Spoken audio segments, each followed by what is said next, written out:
Hi,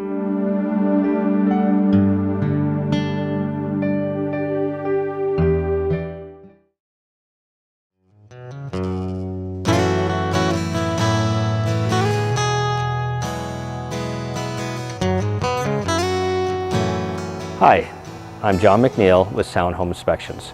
Today we're talking about decks and some of the common issues I find with them while performing home inspections.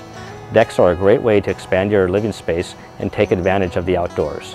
However, many times I find issues with decks that are unprofessionally built either by homeowners or unlicensed contractors. Sometimes this means that the deck will be unstable, and sometimes it can lead to conditions that can damage the main structure of the house. When I'm inspecting a deck, one of the first things I look at is the ledger board and how it is attached to the house. The ledger board is the main attachment point to the house. It would be this one right here.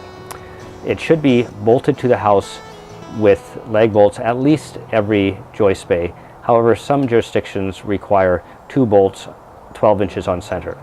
It's very important to verify how the ledger board is attached because the most common cause of deck collapse is a ledger board becoming detached from the house.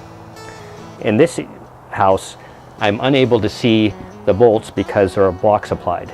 Nails alone are never an acceptable way to attach a ledger board to the house. One other structural issue with this deck here is there are no joist hangers to attach the joist to the house. This way, where they've just used nails and blocking, is not an acceptable construction practice. It is not to code and would not pass a building inspection. One other item that I cannot check that is also very important to verify is the flashing for the ledger board. Flashing is just a piece of metal that will direct water to the outside of the ledger board and not allow it to be trapped between the ledger board and the siding or material behind it. If water is trapped behind the ledger board, it will cause the material to rot. Even if it's cedar siding, which is rot resistant, it will eventually rot through, and I have found at times where it is rotted all the way through the siding and through the rim joist, which is a structural member of the house. One of the issues that I have with the structure of this deck is there's not a structural member that sits directly on top of the post here. Instead, the homeowner has constructed this by nailing joist into the side of the post, supported by blocks that are also nailed into the post. This is an inadequate construction technique. Another item that I always inspect on decks is how the deck posts are supported. A deck post should have a substantial concrete footing and be anchored to that footing. In this case, this post is sitting directly on the concrete slab, which may or may not be adequate.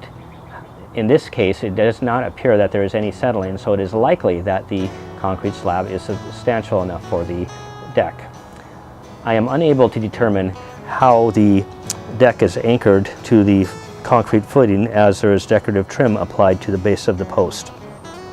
I would have to note that I cannot determine exactly how it is anchored and recommend that it be verified that the anchoring is appropriate for the deck. I also always look at the safety features of the deck. This includes the guardrails and the handrails. The guardrails should be at least 36 inches high and not have an opening that is more than 4 inches or that would allow a sphere of 4 inches to pass through. The handrail should be between 34 and 38 inches high and be graspable. For more details on specific requirements for stairways and guardrails, please refer to my previous video on stairway safety.